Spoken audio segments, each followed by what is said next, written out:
This is Satya of Cirrus Research, and welcome to this episode of Market Conversation. So, a lot of the comments and charts from this conversation will be coming from our latest quarterly outlook. That report's called the Dispatch. So many of the exhibits and plot points that I'll cover has been published in that report. The title of the report, Speculation to Run with Tail Risk in the Making. And at first glance, it seems like a little bit of a hedgy title. I guess at least we didn't use the term barbell, which is probably the ultimate hedge title. But anyways, it's been an incredibly challenging year. And I've got to say that for most of us, whether you're a portfolio manager or research analyst, the term has been reset. Like we've had to reset our thinking, our logic, our data, because it's been that tumultuous first part of the year. But along comes the summer, and hopefully we get a chance to breathe. The tape's been rising, so things are a little better, and we're all feeling a little bit more optimistic. In fact, I just got back from San Francisco, and I experienced a new piece of technology. And maybe I'm last to this, but my wife and I took the Waymo taxi, robo taxi, and I've got to say, it's pretty wild. It works. We went, we picked it up. We were going to the airport. And in getting in the car, first of all, it's a very nice car. All you need to do is take your phone because you've got the app, the Waymo app, and you hold it next to the door handle. All of a sudden, the door handle pops out. You open the door and you get in. Of course, we had bags. And so I went to the back, and naturally, the trunk, it was unlocked. So all I had to do was lift it up. So as we're getting in, the one sort of curveball on this was, we got in the car, and then it estimated 65 minutes to get to the airport. I'm like, wait a second, where we're at, this should be like 30 minutes. So I looked at my Google Maps, and it was, yeah, absolutely, by car, it should be at 35 minutes. So all of a sudden, I'm like, why is it twice as long? And so I hit the assistant button. The person got on, and they were asking a lot of questions about whether we liked the ride or not. And then I got into it. I'm like, yeah, we really like it, but why is it taking so long? And that's when they got in to tell us, oh, we haven't really loaded the new software for the 101 as yet. So you're not taking the freeway, but you're going to take the local roads. So, moral story though is that we got there in one piece. In fact, when I got out, the trunk was actually open to grab my bags and get going. So really neat technology. It does remind me a little bit of a time way, way, way back when I got the first iPod, which is in today's lingo was a brick. And I really like that as well. But needless to say, it evolved a whole lot. So I suspect Waymo is the beginning of something. I think it's very real. And that leads to this kind of market mode where we're all optimists, we're all high tech, we love technology, and everything's running. So the title, Speculation to Run with Tail Risk in the Making, I've got some explaining to do to explain why there is some apprehension here and what gives.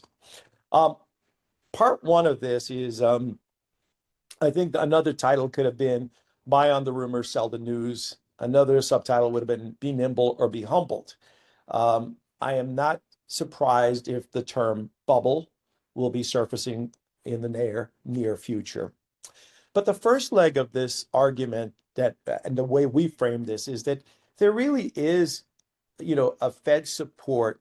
There's lots of fundamental supports as well, such as AI adoption. And these things, between the promise of a Fed to save the day and AI adoption, these elements create a glide path to a speculative run.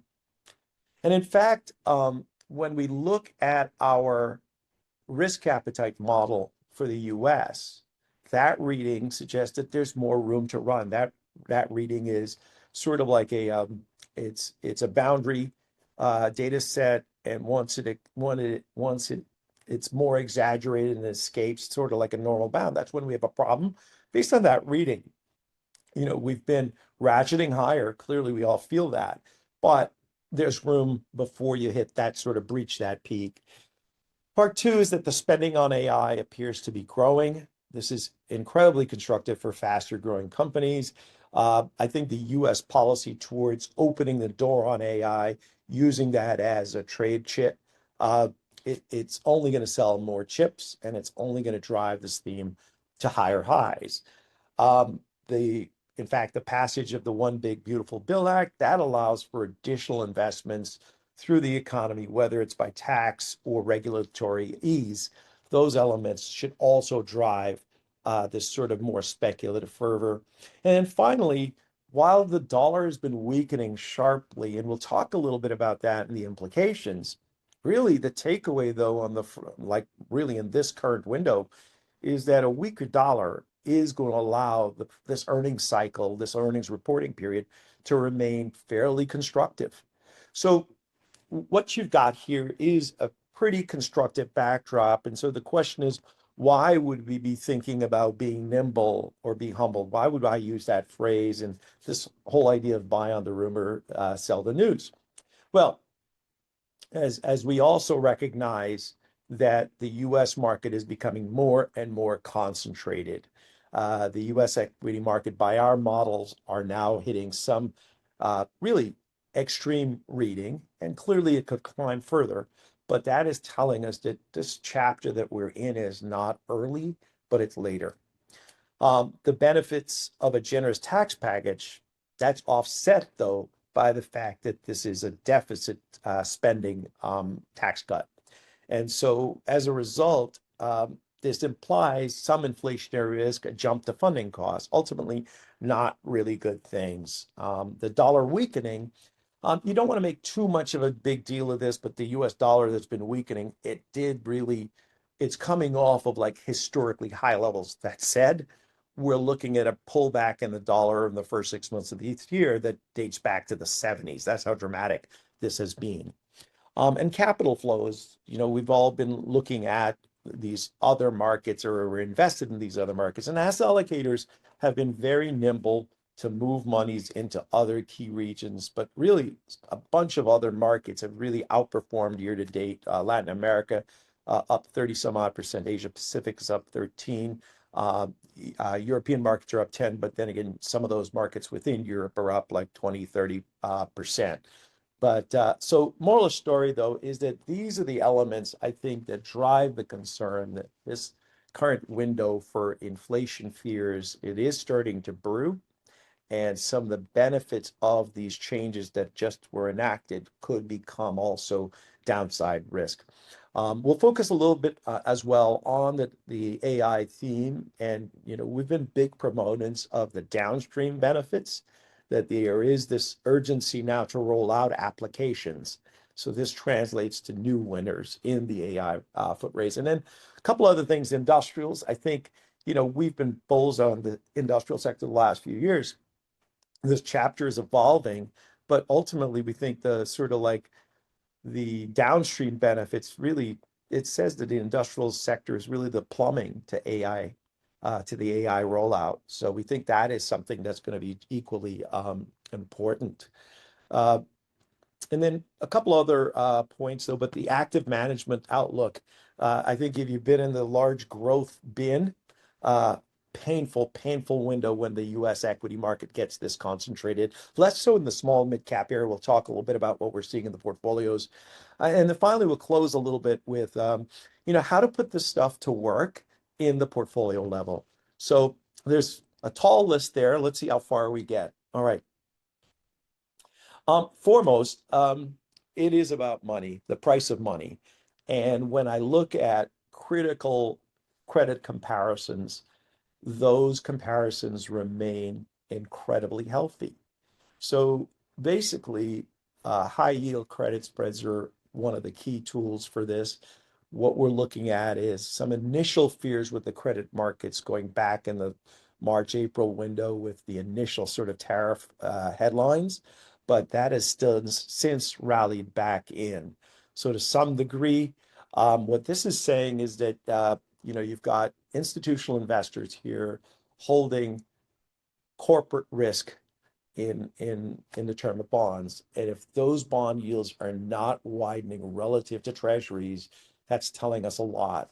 So the idea of, what is the sort of credit costs in the system, they remain quite benign. So as much as there's a lot of headline risk out there, the credit markets are sort of saying, you know, maybe there is, but for right now, we're going to look at the good side of the earnings reports that are coming out, the fact that interest rates remain low, and so on. Another follow through to this that I find super interesting is that some of the changes in the bill, uh, some of those have some massive benefits really for industrial spend and therefore lending and industrial loans. What is really curious is that the forward estimates on large, smaller, actually across the board, the bank system, those estimates are way too benign for what we're looking at in this, if we look out the next 6, 12 months.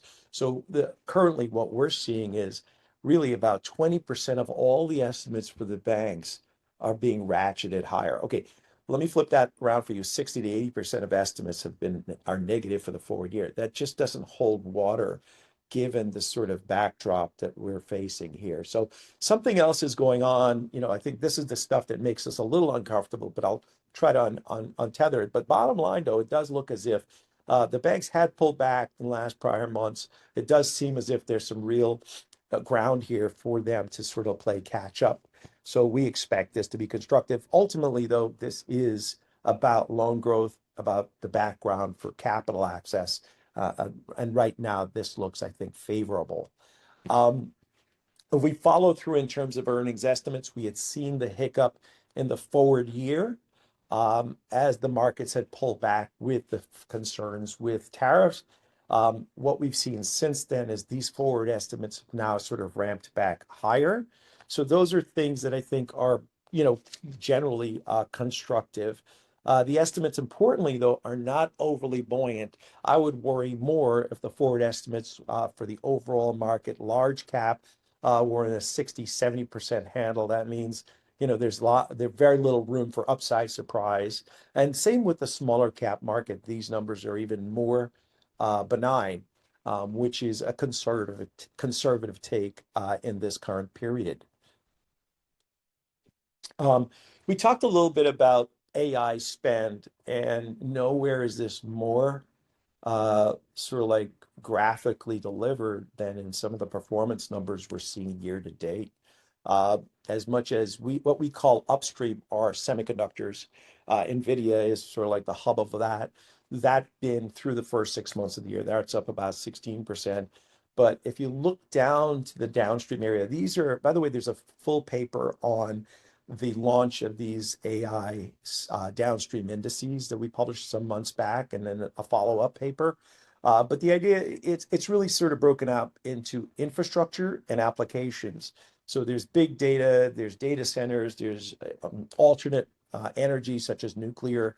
And then on the application side, from the office, consulting, cybersecurity, et cetera. Some of the more dramatic numbers, cybersecurity is up over 36%. Nuclear is up 32%. Data centers are up 24% roughly. Moral of the story is that, we're moving beyond the pick and shovel period of the AI, expansion. In other words, in the initial phases of a technology launch, investors are going to be skeptical, and they're going to only look at really what is predictable. 2 years later, it's clear that corporations are now committing to applications and tools and investing. And as a result, the firms, some of the hyperscalers that have invested major dollars into the chips, need to now roll out applications. And as a result, all of these other pieces are now starting to play. And as a result, the AI story is broadening in a pretty profound way. We can even take this now globally. If these chips are going to be a bargaining element for various countries, we could see the global pictures begin to open up. So I think that does change the game, quite a bit. In terms of, what chapter we're in, I'm very surprised by this, in terms of the speculative nature of the equity market, especially in the US. Given the sort of buoyancy on AI investments and the fact that some of the raw pieces of the economy, whether it's the credit cycle and the jobs data, those elements are very much in place. And the fact that we've seen such a dramatic run, I am surprised, but really what we've had is in our speculative reading, the CRX, the Cirrus risk score, that model really bottomed about a year ago and has since started to retrace and climb higher. However, what's to me surprising is that model has yet failed really to breach this sort of speculative boundary. So moral of the story is that whatever's going on now, the bottom line of this is that markets could get a lot more speculative. So this model, why is it a big deal? Because it has some profound implications once we get to that speculative reading. The idea, once you get up to that speculative reading, leadership stocks tend to invert, momentum factors tend to break down, valuations tend to be a place to hide, higher quality seems to matter more. Very, very counter to what we're living with right now. And so I think this is a big deal. This is a factor we're going to be watching very closely in the months to come. We understand a little bit about how the math of this model works. What I would say is that there's some room here to allow this thing to run further. So, given that backdrop, with all that sort of constructive take, I want to now take a little time to walk through what is less certain and where we could see some risks to the system. To me, the ultimate wild card remains the sort of tariff negotiation, tariff war sort of story. I think the market, our proxy for estimating how much the market is worried about tariffs. What this reading says to us is that basically the market is not concerned at all. What we've built out in the past 6 months or so were tariff beta bins or baskets. In other words, take US firms, they're selling, let's say, to a region like Europe or the Americas, like Brazil, Canada, Mexico, et cetera, or Asia. So take those US firms that are severely exposed to those parts of the world, and let's measure how they're performing. And what we did see into the March, April window of uncertainty with tariffs was a massive pullback in those stocks. But subsequent period, given all of the sort of pushing off of deadlines, while that may seem to be sort of a nervous moment, the markets and investors are embracing it as if it's a given certainty that the tariff situation moves through really without a hiccup. That said, the real world, so there's the world of investors, and there's also the corporate and the real world behavior. So the other recently in the GM report, the latest earnings report, in fact, affirmed its lower guidance of possible 4 to 5 billion impact that they initiated out in May. So that's saying you've got certain sectors and industries that are still quite worried and have lowered expectations. In fact, just last night, the Tesla announcement, part of the phrasing was a sustained uncertain macroeconomic environment resulting from shifting tariffs, unclear impacts from the fiscal to fiscal policy. Moral of the story is that there's plenty of real economy news that's less than comfortable. And yet the market seems to move through this to some degree. I do think underscoring the backdrop we have here between credit, jobs, et cetera, those are the things we can look to say, yeah, the sort of legs to those, maybe they're going to get weak, but do they really have to be weak now? And investors, clearly active managers, you're in a foot race. So if it's not now, I might as well take some more risk. So I think that's the logic. But to me, this is a pretty critical wild card. Importantly, we're also now in a rotational market, even in leadership. We've published this sort of NVIDIA chart for a while, which was to underscore that NVIDIA's top line, which is fantastic, continues to decelerate.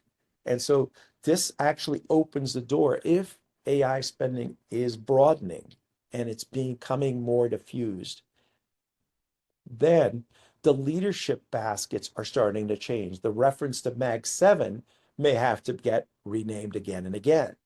And we already have evidence of this. In fact, when we look to performance of AI themes through our bins, the one simple takeaway is that the upstream bin has lagged a number of the downstream players, such as data centers, alternate energy like nukes, cybersecurity. And this makes a ton of sense when you've got, several $100 billion market cap firms that are just, they can only grow so fast. And I think that's really the sort of the math of this moment with AI. So this idea about a rotational market is here. In fact, in our leadership bin, AI, NVIDIA has exited the leadership bin. In fact, it has not performed like the Palantirs and the CrowdStrikes. Palantir's up over 80%, CrowdStrike's probably up over 50%, last I looked. So moral story is that it's a very rotational market. This is somewhat dicey. To sort of like put a hammer on this, our crowding model in the last couple of months has now re-escalated back to a sell territory. In other words, you're now in a critical phase where the markets are super crowded.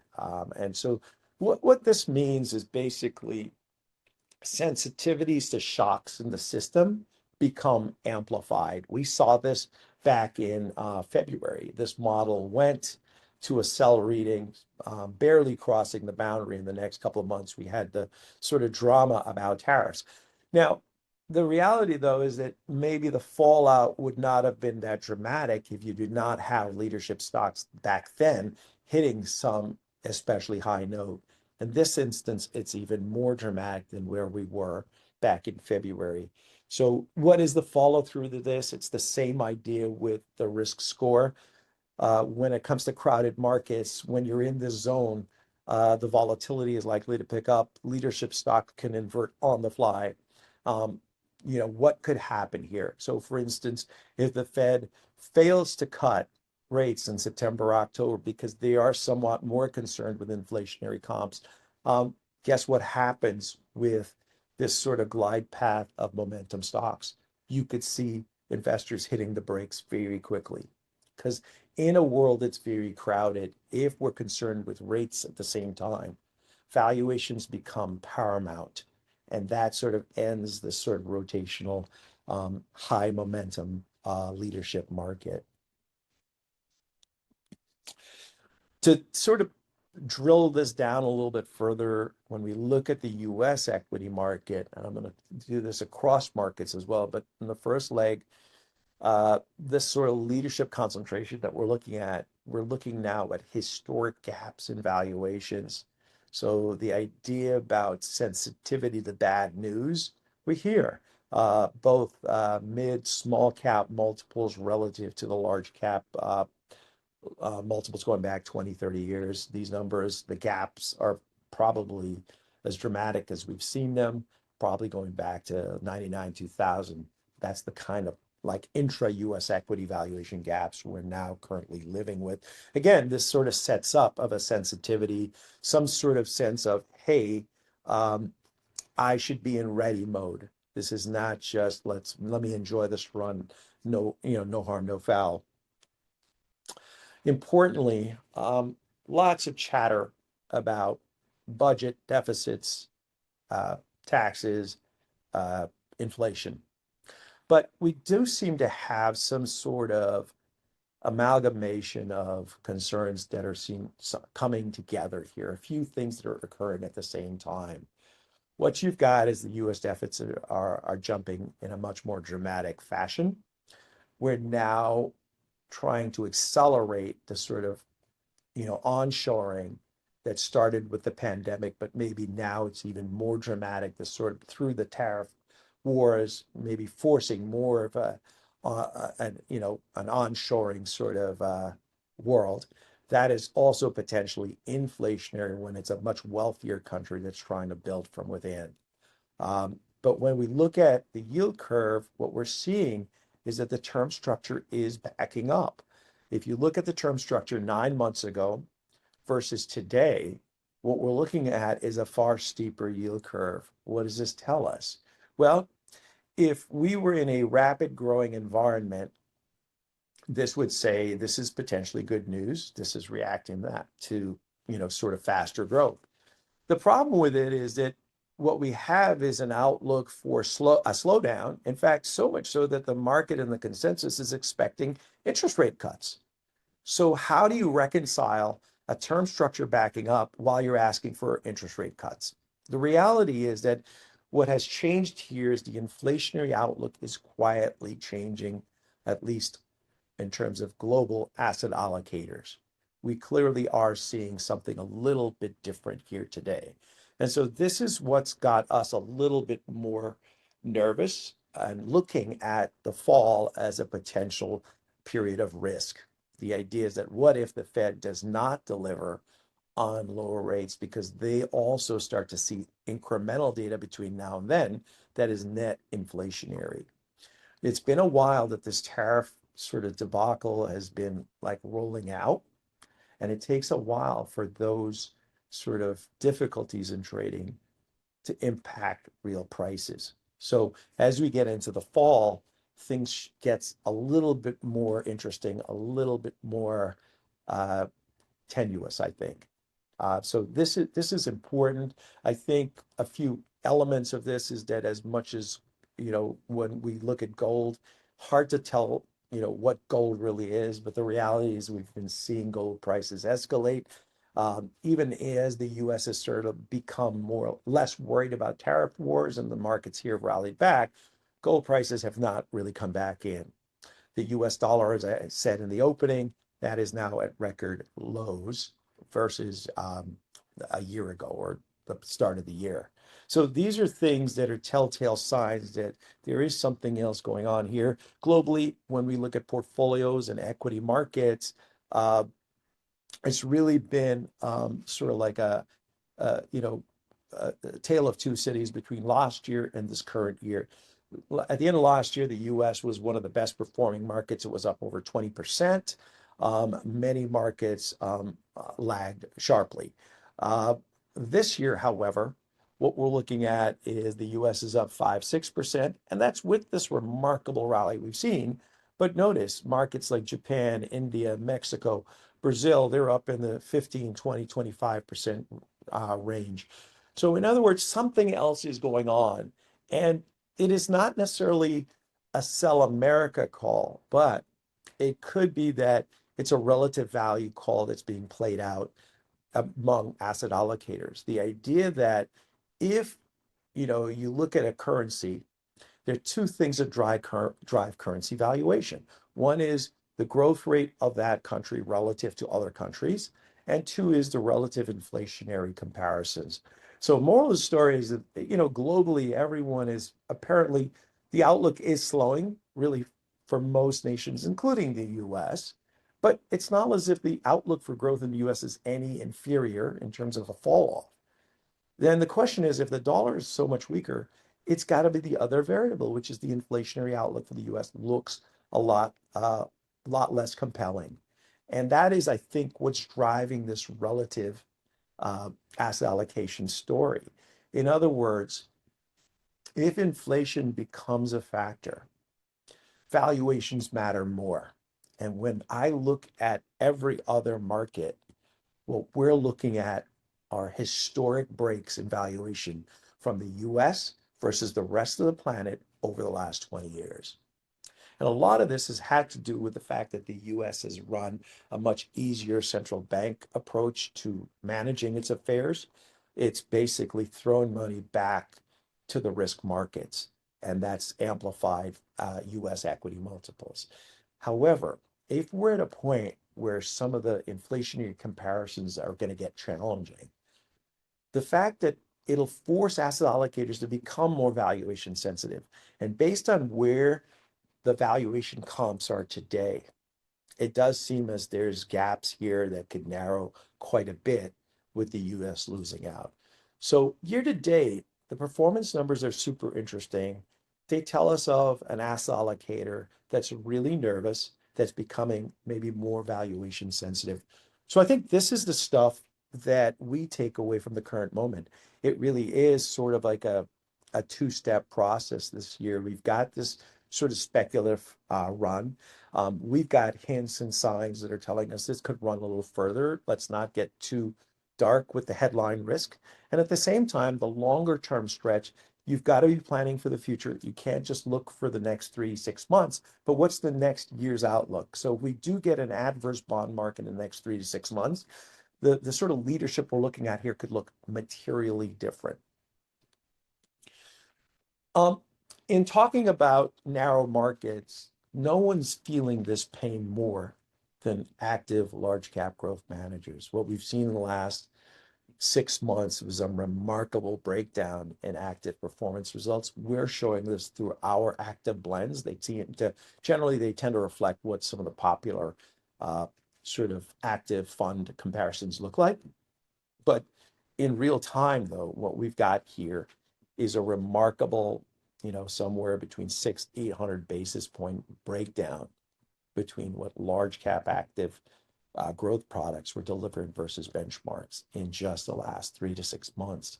So that's remarkable. Naturally, our aggressive growth blend, the trending blend, is performing the best or has lost the least ground relative to its benchmark.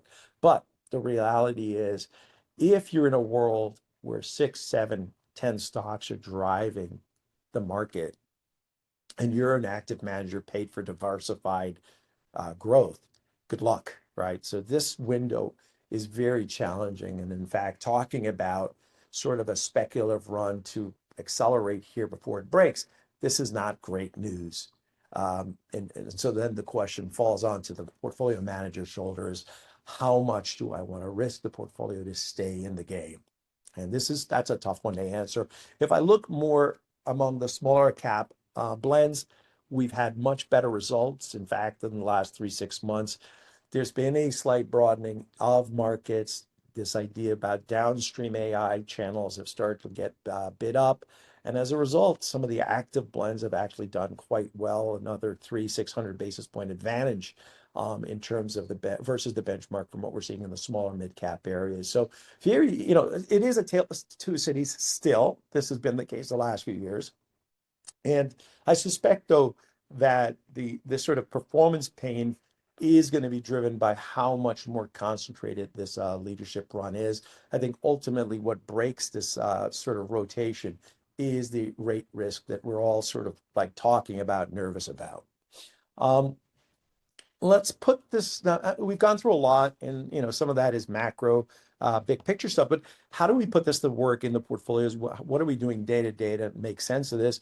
The reality is that if I'm right in what I've just described, in the next few months, the aggressive growth blend will do quite well, right? Even our GARP model has done, in fact, really well because the forward estimates have been ratcheted up for a lot of the AI related themes, and investors have chased them. Same on the value side, our relative value models have done very well. If we're right, though, and we move into that window where our technical signals go red, the interest rate risk begins to pick up, then earnings visibility is going to matter, valuations are going to matter, and importantly, momentum factors are going to invert. So what we want to do is migrate to portfolios that have got a little bit more on earnings visibility. We add some valuation for protection. It's not necessarily that lower multiples are going to be where everybody chases. It's just, it's going to lose less ground if you get a true hit on the rate front.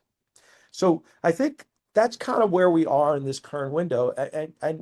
We've done our best to not use the term barbell or hedge, but the reality is it is a tumultuous period, tons of volatility, and unfortunately I don't think it's over. I think we've got some good volatility, but in the wings we've got some stuff that's coming that you've got to be nimble. Um, the key takeaways here, there is Fed support in the system. We can look at some of the popular polling in terms of the betting markets, and there's enough folks that are calling for Fed cuts in the fall. The AI adoption, that is real and that's broadening. That stuff will continue. But, it is a buy on the rumor, sell on the news. If the Fed fails to deliver some good news in the fall, we could have a little bit of a hiccup. If we have some of this tariff wild card work against us, by the fall, there should be some pricing data that's going to start to like eke out drips and drabs of the tariff risk. So, if we get to that period, we do begin to move to a very different market. And I've spoken a little bit about AI and the downstream beneficiaries. I want to especially call out, though, the opportunities with the industrial sector. I do think that the reality of the real world demands sort of an enhancement in infrastructure for these AI tools to truly roll out. And we're only seeing really the beginning of this as these applications start to surface and we start to see demand pick up. So I will stop there.